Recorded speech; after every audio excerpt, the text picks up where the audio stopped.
Hey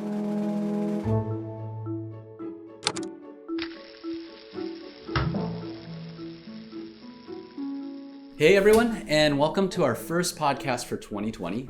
Happy New Year. Happy New Year. So last year, 2019 was a big year for Tonko House. I mean, we always say it every year, but then really last year was unlike any other year. First of all, we published the Dam Keeper children's book in Japan and Korea. And we also published the last installment, the third book in the Dam Keeper graphic novel series. Right. And we did two big major events last year, one being our first Tonko House Film Festival, which ran for a duration of 4 weeks in Tokyo, Japan. Which is a long time for a film festival. Film festival, yeah. We also ran our first exhibition in Seoul, Korea, for the first time, and that ran for 4 months over the summer. It's a big one. That was a big one. One of the major achievements also is that we had been working with our partner studio, Kuku Studios, on this Netflix series, Go Go Corey Carson. Yeah, we work as kind of their art department supporting their series. And it's coming out. It's coming out any day. Yeah, and we also were excited this year to get into development on two projects. One of the projects has been announced, Oni, with Netflix. We're developing that series right now. And also, we have this secret project in development with Apple. We just can't say what it is just yet, but then that's super exciting too. And internally, we built a new project that we call Acorns that this year we'll be releasing more content for. Right, and this podcast is focused on interviewing you. I mean, you took over as the solo decision maker, basically CEO of Tonko House over a year ago. Right. And you talked about the struggles and challenges and also achievements and how you see the industry. So that's really what this podcast is about. Hi, everyone. 2019. Pretty much the end of the year. Yes. And we thought it would be great to talk about the recap of 2019 and what to look forward to in 2020. But in particular, I thought it'd be really interesting to focus on what Robert went through this past year, how he sees the growth of Tonko House, because about a year ago, you took over the position of the solo leadership of the company in a way. That's not the way to say it. Well, I mean, I think there's still like a leadership group here at Tonko House, but previous to last November, the partners of Tonko House US, which is you, me, and Zen Miyake, ran the company together. So every Saturday we would get together to really make big decisions for the company on a week-by-week basis. But all the decisions always had to go between the three of us. And the three of us decided that that really wasn't working well for the company as we were scaling. Maybe when we were smaller, it actually worked out great. We were like a little garage band, and but as we kind of scaled and got bigger, deciding on whether or not the company should be buying erasers on a Saturday. And we argue for like a day. Yeah, on the philosophical purpose of erasers and their value. Which, I think was great because I think we're all passionate, thoughtful people who share sort of a vision for what Tonko House could be, but had different ideas of how to reach that. And we decided to, one of us should take on the helm as kind of the head of the group. Yeah. And in honest truth, at the time, I thought for sure it needed to either be you or Zen, mostly because we do a lot of our partners, our investment partner is all in Japan. And even though I have a Japanese last name, as you like to point out, I don't speak any Japanese at all. Never point out. There's so many, I guess. So I thought for sure that the two of you would be the likely candidates. However, when talking amongst ourselves and talking through it, you both felt that it was a role that I should take on. Yeah, I think, since I've known you from Pixar days, that you are particular, I mean, both of you and I have been in the leadership roles for quite a long time in our careers, but then I think you definitely possess the quality that could lead and inspire a group of people, in particular group of difficult artists, you know. Those are your words, not mine. Yeah. But you know, I think in a way that it felt like you were fit to be the solo decision maker. And of course, we always are there to support, right? But instead of, you know, making a decision, three people making a decision together, we said we have to have one person accountable for the decision of our business. Right. I think one of the hardest parts about making that decision was really, on some level, deciding to give up. At first, I think at first blush, feeling like I was stepping back from a sort of a director role or a creative role, which actually is not entirely true. I think the one way I look at it is that this would also free up your time to be able to focus more on specifically creative, so that you weren't being drawn into all these different decisions. At the same time, I feel like you and I have worked together for a long time. And out of everybody at the studio had developed a bit of a shorthand on how to collaborate and work together. And I think the real challenge would become, how do we continue to take advantage of what both you and I bring to the table creatively, but kind of our responsibility at the company would shift to allow each of us to focus on different things.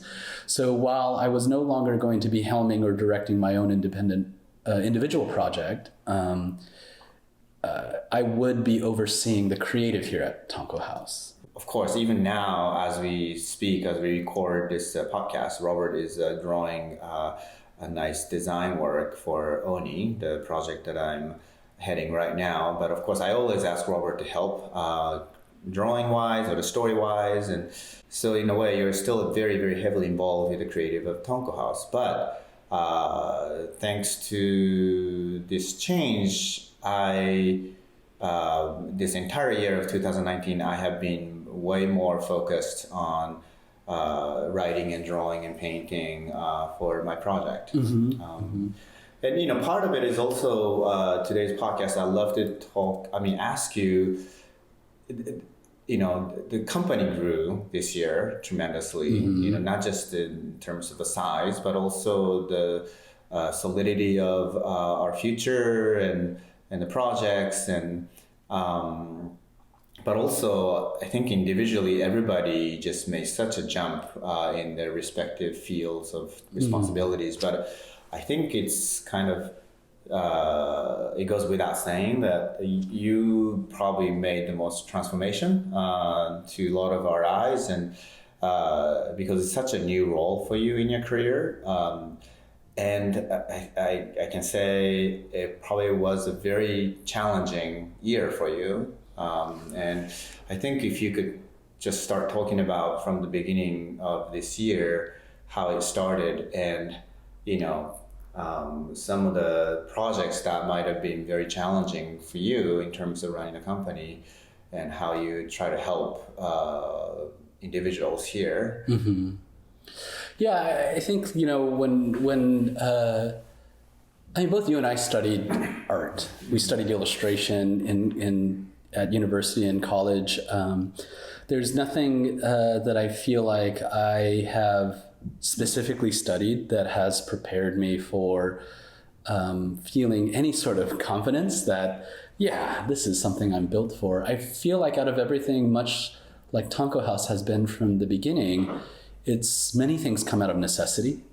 And I think that's what we signed up for in the very beginning, is it's not about being in a place of sort of luxury and comfort. It's sort of finding comfort in the experience of trying something new, growing. And I feel like it would be the beginning of the end of our company if I did not take this role seriously, and this sort of capabilities that I have, try to balance it by surrounding myself with incredible people that I really trust. And I think the year overall for me has been about that.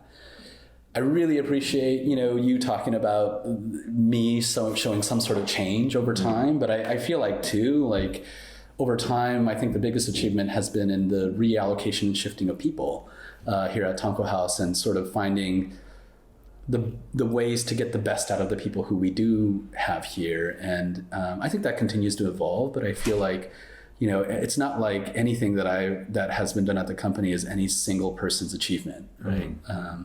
There's a lot of, like specifically, for instance, Zen and I have partnered over the year to really figure out some of the hard problems that are non-creative not non-creative, but not in the making of our creative material contents. Yeah. But I think like one of the things that has, that became very clear to me from the very beginning, and everybody that I trust, sort of I talked to in the beginning of like, be real with me. What is your analysis of my leadership? Where are holes in my leadership? And one of the things that came up very consistently was my ability to say no. A lot of people talked about how you're really nice, but I worry that in this position, you are not capable of saying no to things. And in January of this last year, this transition happened in November. By January, the number of things that were on the plate that were solely my decision suddenly to say yes or no to, even though it was the kind of legacy of all the work we did together, was saying like yes and no to different things. And that sort of is what launched us into our year. What would we try to achieve this year? And we one of the big goals was to try to get one of our development projects into greenlit, right? We didn't necessarily achieve greenlight, but we were able to get 2 of our projects picked up by major distributors and partners. So that was huge. But at the beginning of the year, it also meant like we had several projects in development. We had more than what we have in development now. So part of it was also finding ways to resolve those projects or put those projects to bed for a little bit, put them on the shelf. That was not easy. Saying no to those things affected, not necessarily no, but arriving to that place where, again, both the creators and Tonko House are still kind of arrived there together is sort of my philosophy or hope for the best case scenario. And I think like the projects themselves and learning to say no to things was really difficult, really difficult. And I can't say that that's something I'm good at, but I feel like what I have done is more and more try to surround myself with people who don't allow me to get away with not saying no. And that has a lot to do with our producers here, Megan Bartell and Courtney Lockwood. But yeah, that I think, is one of the most difficult things, because I kind of like enabling people to do whatever their heart and desire says and trusting that instinct. So I think that's always the balance, right? Even for an artist, not even as like, I don't really see myself as not an artist. I feel like I'm an artist who is in a position to run a company, which is very different than, a lot of other companies out there. But that's the perspective I take. And I do have a sensitivity for creatives, but I also have a great appreciation for production. So trying to seek that balance and trusting instinct versus the practical, because I don't think instinct is always alignment with practical, and trying to arrive at places together with the team, I think has been the biggest shift or change. It's no longer, I think as a director, great directors that I feel like I've seen working are always so good at getting people aligned, not through telling them what not to do, but focusing them on like what the goal is, I think of it as almost like there's always that way of leading that you place a sandbox around things and limit people. And I do fundamentally believe in that, but I also think that there's such a thing as defining the core of something, but letting things sort of bleed and blur into each other. And I feel like over the year, it's really been a bit of back and forth with that, Yeah. I think, last year we had to stop our major project, the Dam Keeper feature, because of mixture of events that happened to this distributor and our executives and even our creatives. But I think it's since then, since the middle of last year, that we started to develop a lot of different stories. And there are two projects I can think about right now in particular that we put a lot of time and energy and resources into, and you have to actually put a stop on those projects. Those are the projects that you were talking about? Like you have to actually, I'm assuming that brings a lot of disappointment to the creators of those projects, and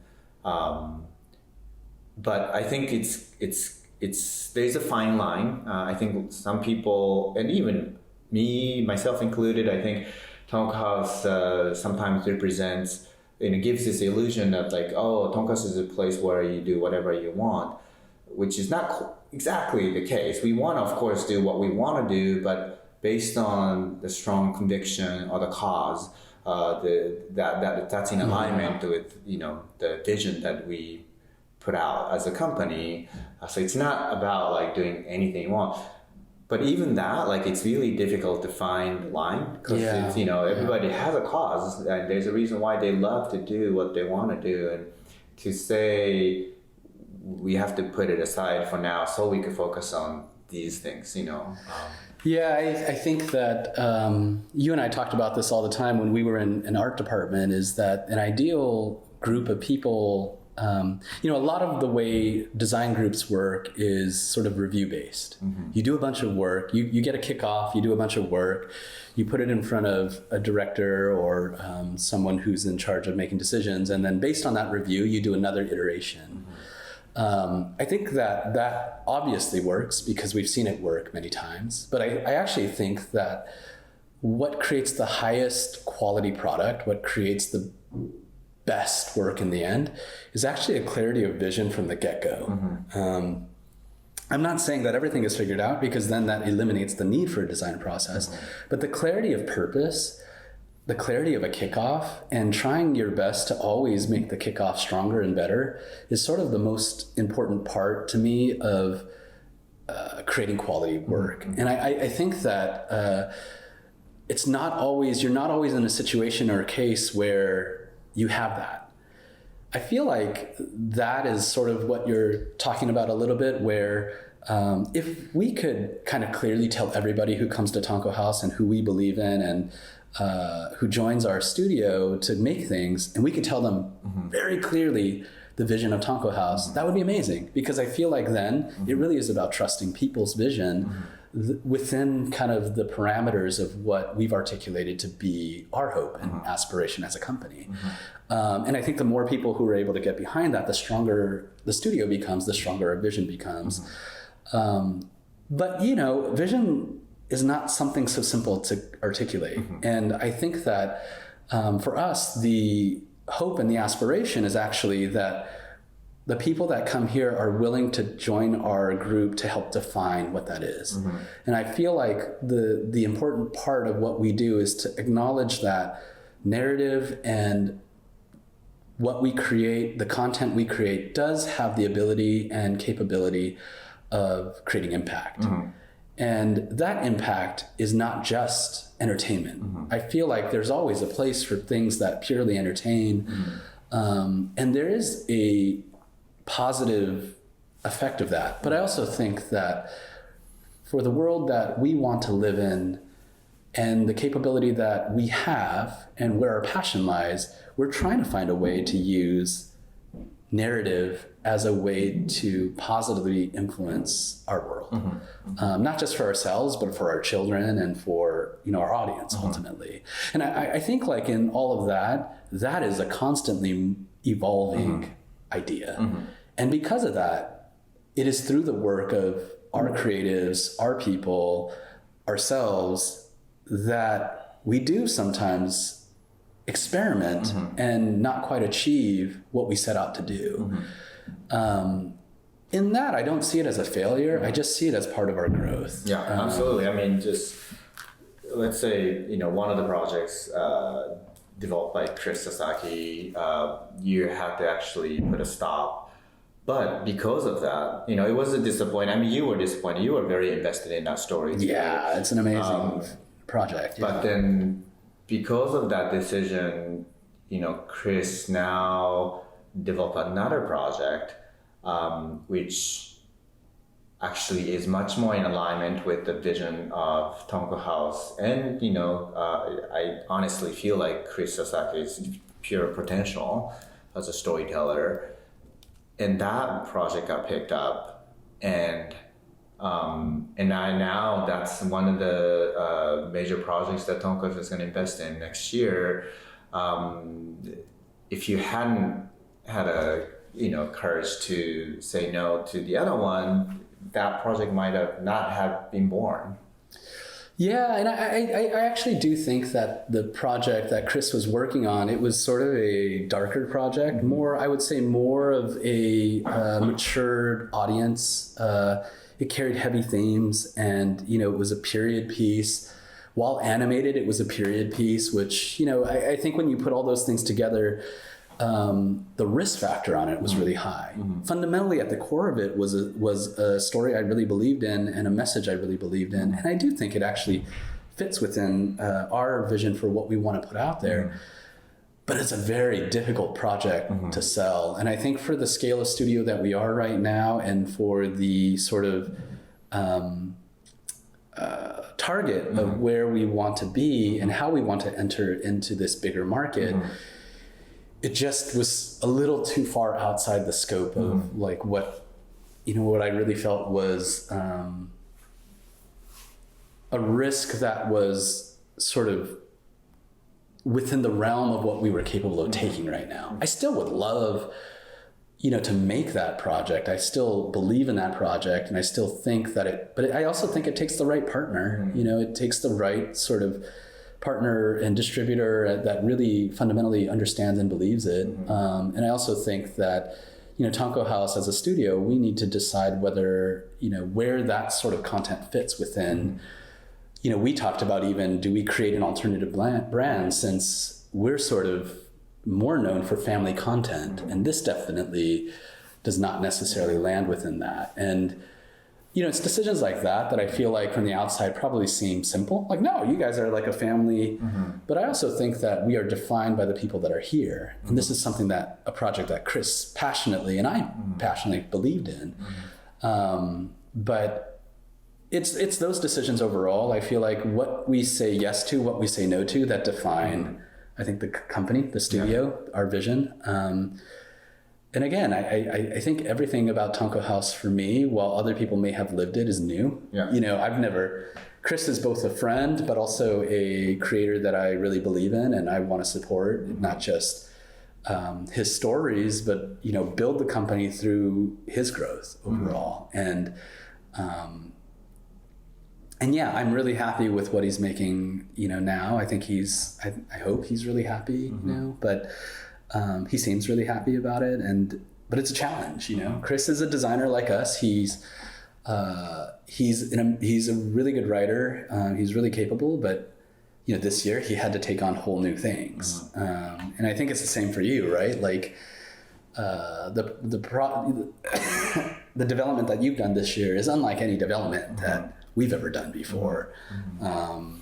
And everybody at the studio, in many ways, I feel like we're trying to find people who are appropriately challenged by the reality of what they need to do in order to achieve it. Just like I am. I feel like, the creative endeavor you have in front of you is unlike anything we've faced before, even together as a group, you and I, directing together, but now individually that you're sort of looking at and having to build your own team and go through it is like a whole new experience that part of me is like, yeah, you could totally do it, but also we've never done anything like this before, I think that's exciting, but I also think in there is a room for the path may not go the way we want it to go.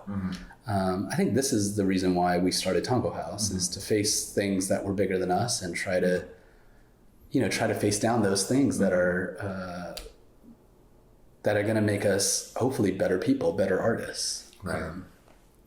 I hope. I don't know.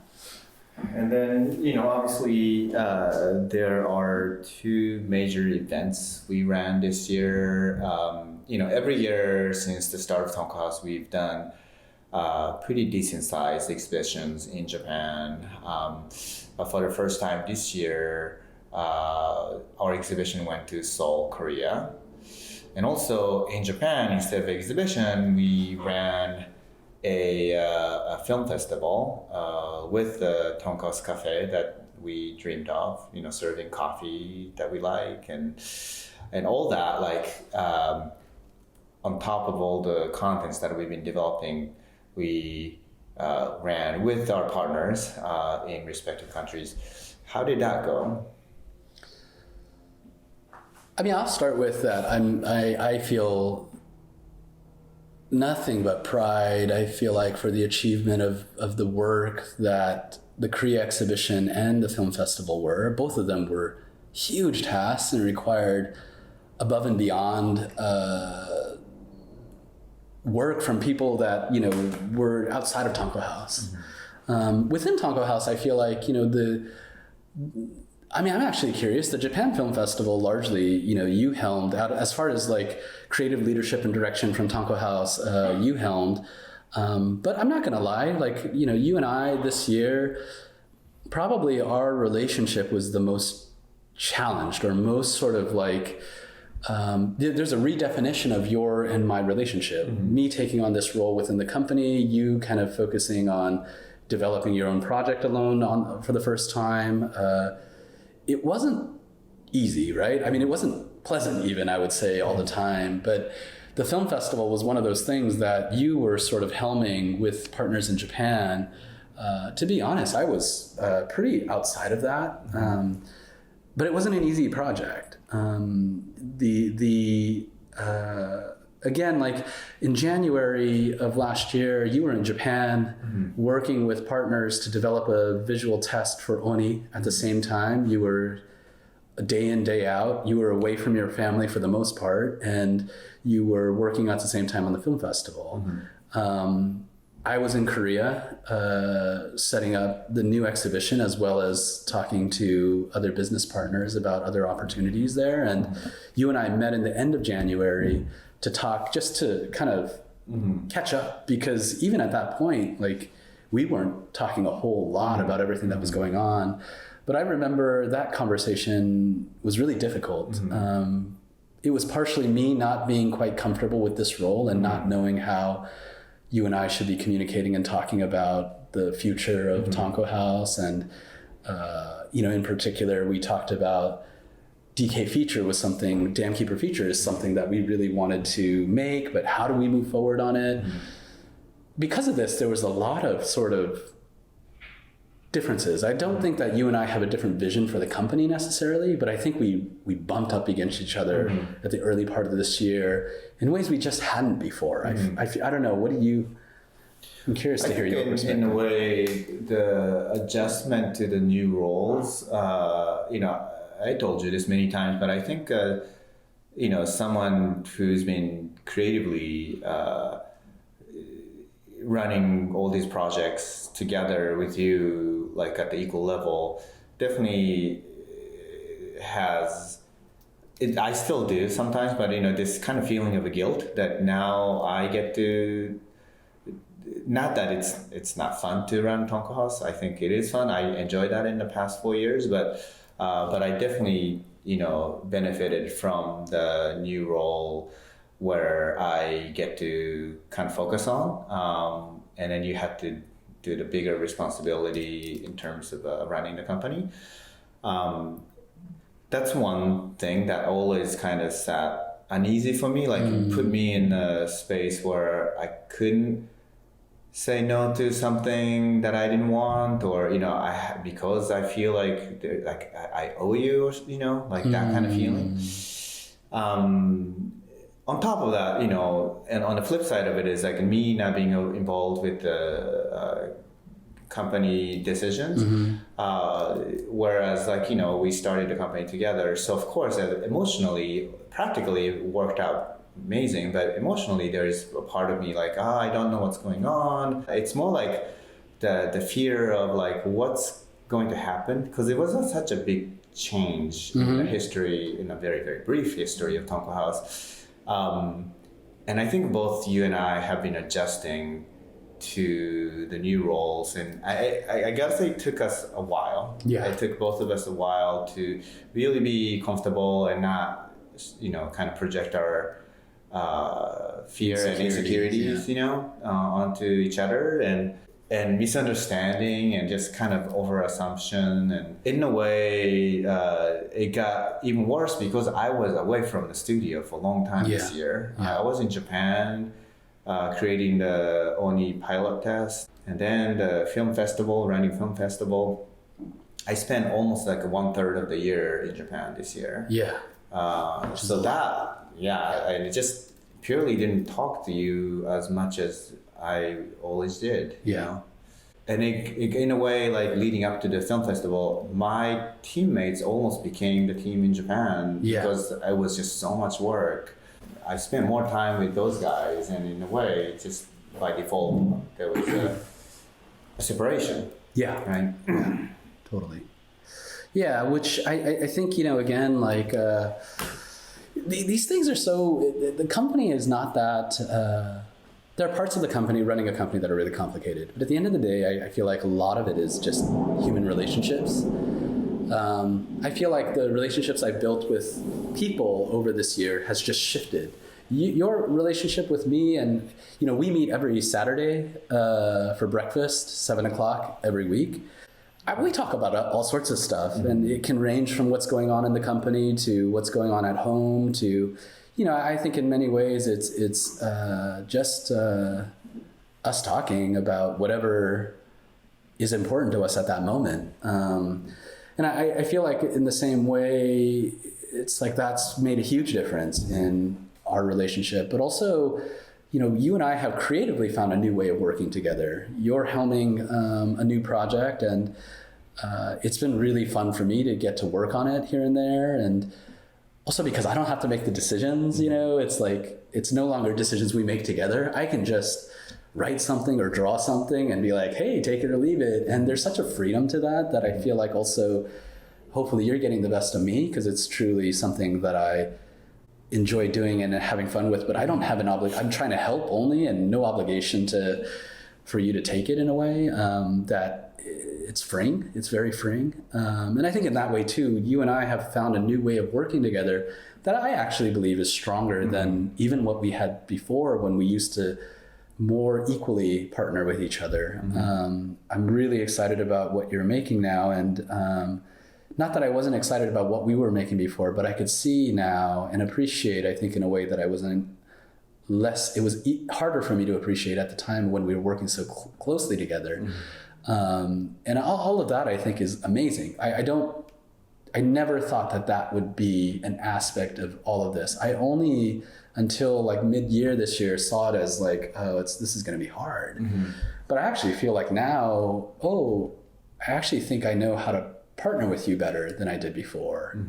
So those sorts of things are sort of things that have emerged out of this year that you could have never known. I think for all intents and purposes, it could have gone the opposite direction, in which, maybe there would be no more Tonko House. Do you know what I mean? Like, because it is all, in the end, it's all these misunderstandings or, your own sort of insecurities, my insecurities as a leader, knowing like, everybody knows I'm just an artist, and who's going to listen to me?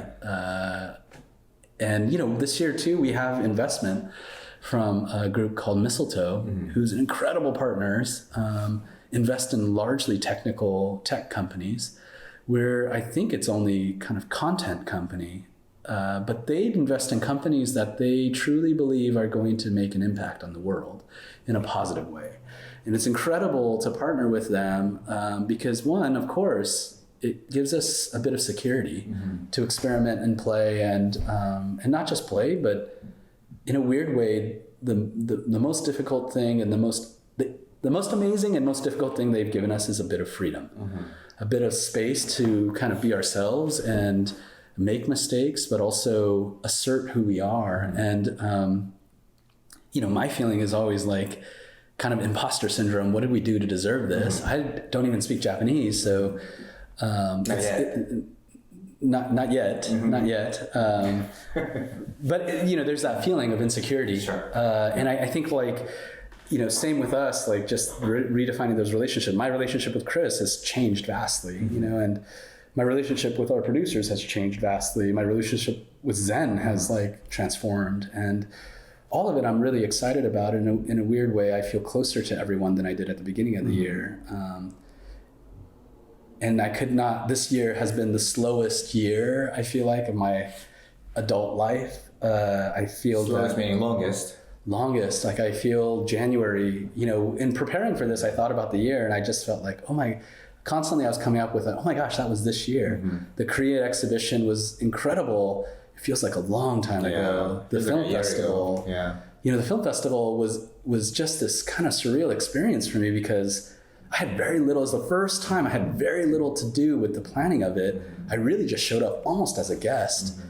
It was incredibly powerful to realize how much that level of trust and kind of not being involved is humbling, because you realize like, great things can happen without you, but empowering because you realize like we're surrounded by amazing people and an amazing community. Right. And I think it's both those things all at once. And Tonko House has always been about that to me, that sort of excitement, but also terror. And I think this year was such an extreme example of that. And I don't know, one thing I talked about too with you about this, I don't know that anyone out there listening really cares about hearing about any of this. Mm-hmm. This is my like therapy session of getting to talk to you, because it's so rare that you and I, the studio is pretty empty at this point. Most people are on vacation, and it's been a weird year. It's definitely been a year of growth for a lot of people here.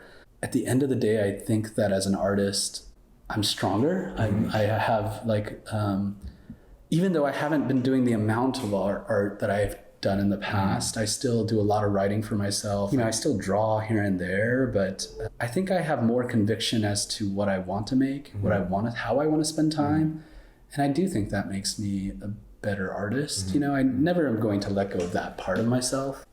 And it took a long time for me to accept this role as CEO, to be honest. Every once in a while, I would have these weekend meetings with you or with Zen, and in those most vulnerable moments, I would always say, like, I just don't think I'm built for this. I don't think I can do this. And you told me quite a few times that you do it. Yeah. You do it. You should do it. Yeah. You're better equipped for this. Yeah.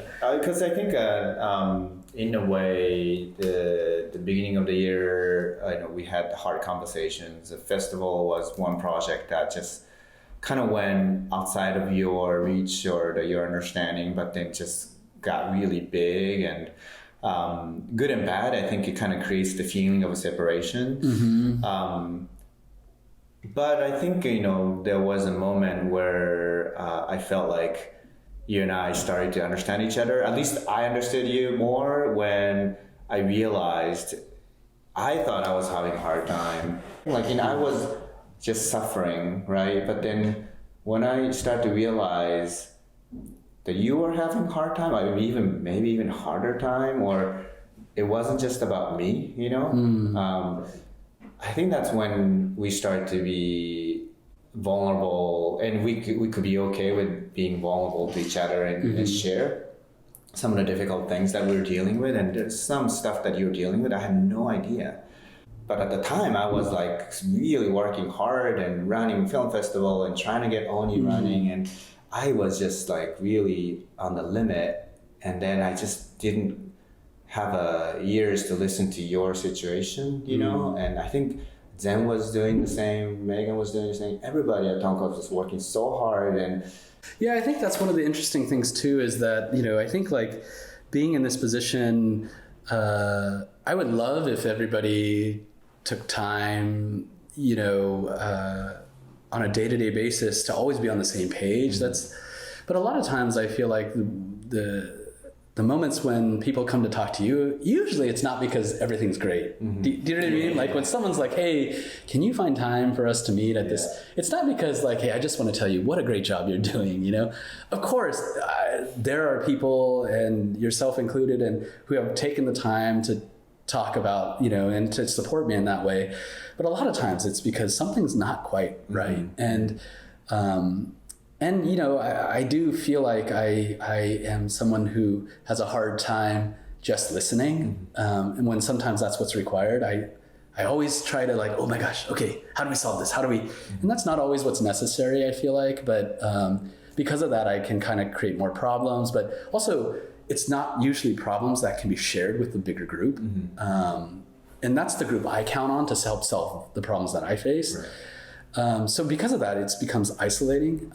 Two people that, you know, I've been meeting with on a month-to-month basis is Maureen Fan and Alex Wu. Yeah. You know, Maureen is the CEO of Baobab Studios, and Alex is the head of Cuckoo Studios. We're all small studios. Baobab focuses in VR, but they also do animated content, and incredible group of people. Cuckoo is kind of almost like our cousin that lives across the street. We work on one of their projects as an art department. Also ex-Pixar guys. Ex-Pixar guys. But we'll meet for lunch once a month. We push to kind of meet once for lunch, and the kind of directive of that meeting is always to come with an ask to each other.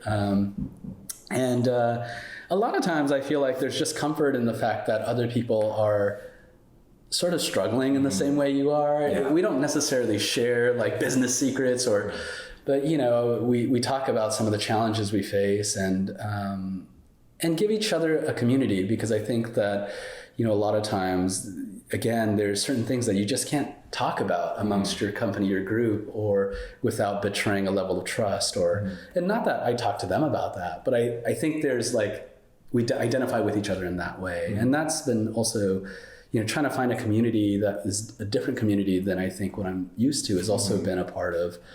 And they're both incredibly much smarter people, much more business savvy and people than I am. And so it's always great to go to them for advice as well. But yeah, I think like this year has been about, you know, both for you and me and the company kind of growing, both in scale, community, capability. And I think we, just like when we made the short, I think we're still challenged with things we have not done. And I think that's what's great, but also there's certain things like that about Tonko House that I feel like I worry about the day when we are comfortable in what we're doing. That, you know, I first of all, I hope that one day we have a choice to embrace that. But at the same time, I do hope that we continue on a path of pushing ourselves as people, despite our age, capability, where the industry is. I think that this whole thing has been a journey about becoming, for whatever it is, better people, you know, knowing ourselves better and our capabilities better. So let's talk a little bit more about Korea Exhibition, because in a way, Korea Exhibition is, for me, the opposite of a film festival where I was not involved with the Korea Festival almost at all. But when I went to the opening, I was just so blown away by the team in Korea. We had incredible partners with Steve Yan and Mia, you know, his wife, and the team, the couple just with their team created this incredible, beautiful, and big exhibition. Yeah, and Steve, you know, through this whole thing proved to be exactly as he was described, sort of a smart, capable person who really had conviction and belief in things. And he comes from the world of, I would say, management business, working for companies like Samsung or Cummins, and really not the sort of people that we cross paths with, you know, within our community all the time. And but Steve was incredible because, again, during this point of transition for me, he was someone who had greater experience, greater knowledge, very generous with kind of all that he's experienced and knows. And, you know, I really looked to him and still look to him as someone, as a bit of a mentor as well as a partner. I really loved the experience of working with Steve and arriving there and seeing the exhibition and getting to see our audience out in Korea. The people that came in, we did a screening as well as we experimented with education. Kids. Yeah, families and artists could come in and draw on our walls. Mike Dutton designed it. It was really beautiful. It was an experience this year that I feel like has helped define this year for me. That I really hope that we continue to find ways in Korea to build upon that.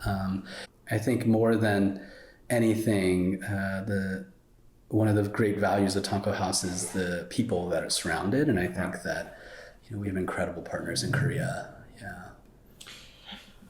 Well, let's talk about the projects that we're actively developing right now and hoping to expand the team next year. We plan to expand next year to work on the pre-production of our two shows that are going at the same time. Obviously that we had the long negotiation, which is always kind of a process that really tests your patience, and you and Zen and Kane took such a big role kind of negotiating and talking to lawyers. And can you talk a little bit about that, and why does it take so long? I think that the landscape for kind of the value of content and the work is constantly changing, especially now with new sort of players emerging in the market, and compared to maybe 5 years ago. And I think also we're inexperienced. I don't think we have the sort of experience to be able to articulate on the front end, this is exactly what we want. I think ideally that's what you're able to do. And but also I think that we have an incredible team, and these things just take time. I think that this is a necessary part. I think that a lot of artists don't love this part, don't like dealing with it. I think this is where it helps to build our company. I can't really talk about the details of our deal necessarily, but all I would say is that I'm excited for the partnerships we've grown with different sort of Hollywood players and distributors and things like that. And if anything, I feel like we are in a position to define our own fate, right? Like, I feel like that's what you fight for a lot of times, is sort of the capability to make what you want to make in the fashion you want to make it, and for your company to be retain either rights or value for a production. But we take pride in sort of our projects in a way that I feel like our partners really respect. But because of that, I think we're a little bit unique sometimes for what we ask for and what we negotiate for. Recently, we did announce that we are working with Apple.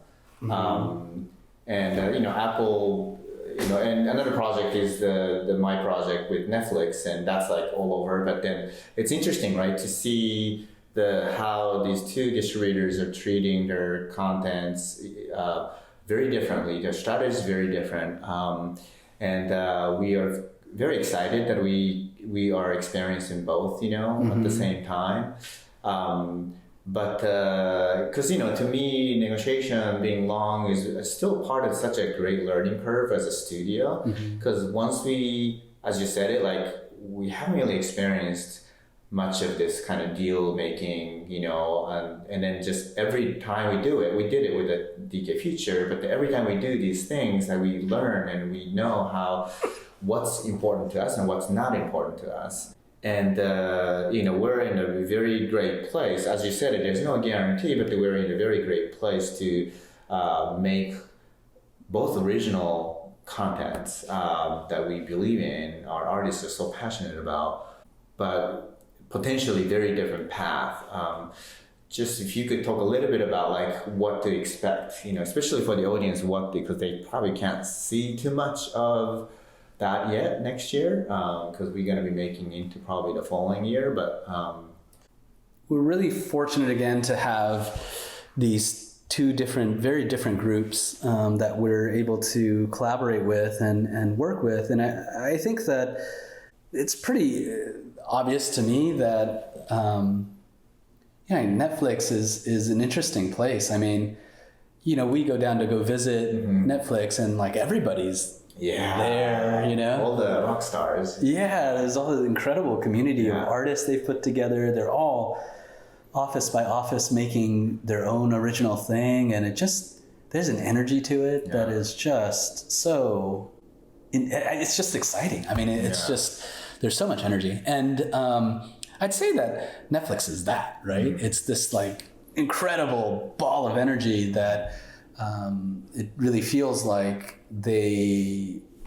everyone right now has the same ambition to make stuff, you know, and that's great. And I'd say Apple is very much what you would expect. You know, they're incredibly thoughtful, and they are very selective, and I love the difference between them, because I don't necessarily think that, and this seems like the most neutral thing to say, but I don't necessarily think one is better than the other. Right, of course. I just feel like they're very different paths, and I feel like they're appropriately chosen for the content that we're making. And I'm just excited to see how it all sort of works out. I don't, my hope and my ambition now is to get both projects like full steam ahead going. And for where they are right now, it's a lot of work. And it's always feast or famine, right? It's like either things are going at 100 miles per hour or you're sitting waiting. And so, you know, when we're negotiating, I know like everyone's sitting and waiting, like, okay, let's go. And in the meantime, we're working on different things and other things. And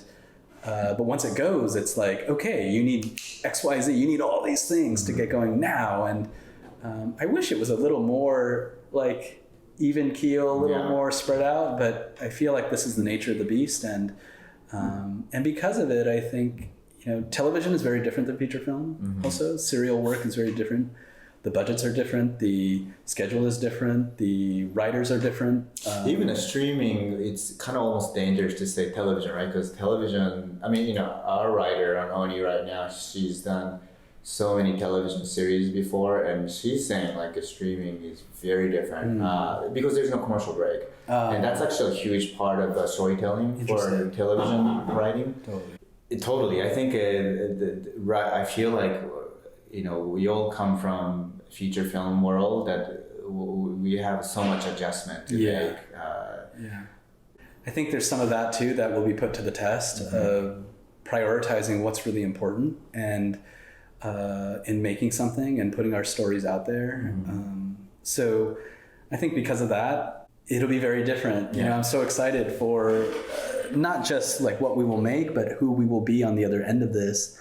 I think is pretty exciting. But when we make stuff, what I hope is that it's able to capture what, you know, like what you want to say, what Chris wants to say, what I want to say, what the people here, you know, Megan, Courtney, you know, all of our artists here want to say. And I hope on some level it embodies that. I think that's a big success regardless. But it's challenging, I think. It's not as easy. You know, we've said this before, but making things is so much harder than it seems. You know, you go to the movie theater, you pay a ticket, you sit down and you watch. There's so many movies out there, but I gotta say, going through this whole process really creates such an appreciation for good or bad films, good or bad content. The number of people that it takes to believe in something, to get it up on screen is incredible to me. And holy cow, what an achievement. So I just want to be there where, you know, we're able to get up what we set out to do in a way. But every day of it is a fight. Every day of it is sort of, I got to say, especially at the end of the year, every single day, there's always something that you come in the morning and you think like, oh, today should be a fairly light day, but something always breaks, you know, whether it's kind of a relationship in people, whether it's expectations, whether it's a contract or, you know, something always breaks. And it's kind of the nature of it. You have to kind of love that part of it, I feel like. Otherwise you'll go crazy. And I think this year both of us got pushed to the brink of going crazy. But kind of cool that we made it to the end, you know. 2019, Tonko House turned 5 this year. Yeah, we're in the 6th year right now. I mean, did you think we would make it this far? Honestly? I don't think so. I think it just looked different, right? We thought feature film would be done by now. But all things happen for a good reason, I feel like. I mean, especially just the changing landscape of the industry is really affected where we are today. You know, it was happening, but it was not the way it ended up. Like, you know, when we started. Yeah, no, totally. I think maybe to end this podcast, you want to talk a little bit about like what you see in the business of animation or content, story telling, Yeah, I think that all of these groups that are, there's all sorts of new players and emerging players. Streaming is this new platform that's super exciting. Because of that, right now, feels like content is king. Yeah. A lot of people are buying up stories and characters and worlds, and I think that's really exciting. I also don't think it'll last forever. Yeah. And I think like this is a period of time where I think everyone wants to be that indie project that takes a risk and breaks through and finds an audience that people couldn't see before, that pushes the capability of what people's understanding of what animation can do and the stories that animation can tell will be broken. Mm-hmm. That's my hope. That's, I think, a lot of people's hope, is that the content that leads will be both commercially successful as well as creatively, narratively, from a filmmaker standpoint, successful. Mm-hmm. That would be amazing. My worry is that this sort of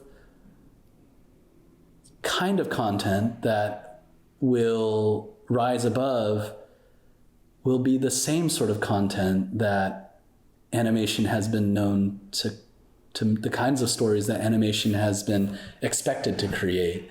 I hope that creative box gets bigger through this sort of opportunity that we have, but that's up to the audience, that's up to the creators. Yeah. And that's what I mean. I feel like very in sync with the industry in the sense that we have nothing to complain about as Tonko House. We've gotten incredible opportunities this year.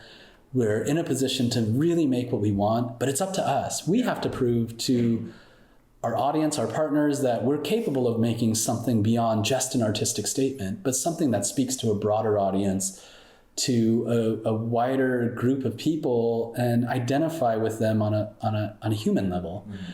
I think that's the opportunity we have through the stories that we have. We can't blame anybody, I don't feel. I feel like we're being given every opportunity that we could possibly wish for.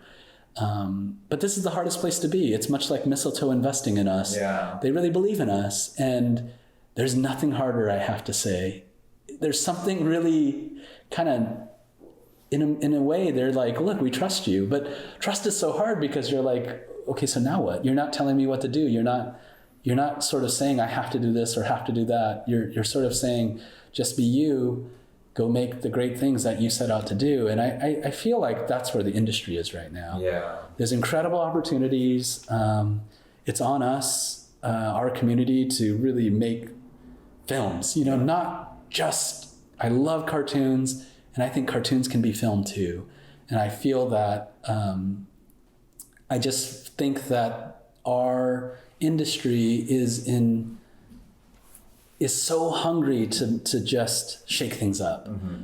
Every time I talk to artists, and they're so excited about doing something new, doing something fresh, original, and they're out there, but I think that it takes a whole audience, it takes everybody sort of looking for those things and finding its way out there. And I think that I guess it's sort of this, we talk a lot about Eastern versus Western sort of ideas of heroism and stories. And, the Western ideal is that the single person can make a difference. Mm-hmm. And I do believe in that. Mm-hmm. I do believe that the story that you're going to tell or Tonko House is going to tell has the capability to have greater impact than we ever dreamed. Mm-hmm. But that really depends on how relatable that story is, how compelling and how empathetic we can be, and how important the message is behind it, and how it speaks to a greater people. But man, that's so exciting, mm-hmm. Like, I don't think the industry was here 5 years ago. Yeah, I totally agree. And I think that this is it, and this is the window, mm-hmm. and I hope, I know other studios are making the most of it, and I just want Tonko House to be doing the same. And it's an incredible community of independent filmmakers out there that are now getting a shot to fill the gap between what the major studios are doing and what independent studios are doing. I just hope it doesn't become artistic expressions for our own community. I think those are important films to tell, but I also think in this opportunity, I hope that we speak to a larger group of people than just ourselves. Because I love the art, I love the craft, but I also think that it's time for our generation of filmmakers and storytellers to step up and start to tell those stories that define our generation of animation. And I don't know what that is, but I want to push our studio to kind of be a part of that. But yeah, we have so much to look forward to. But as you said it, freedom comes with responsibility. I think it's on us to use this opportunity next year. Well, so thank you so much, Robert Kondo. Yeah, thank you. 2019. 2019. All done.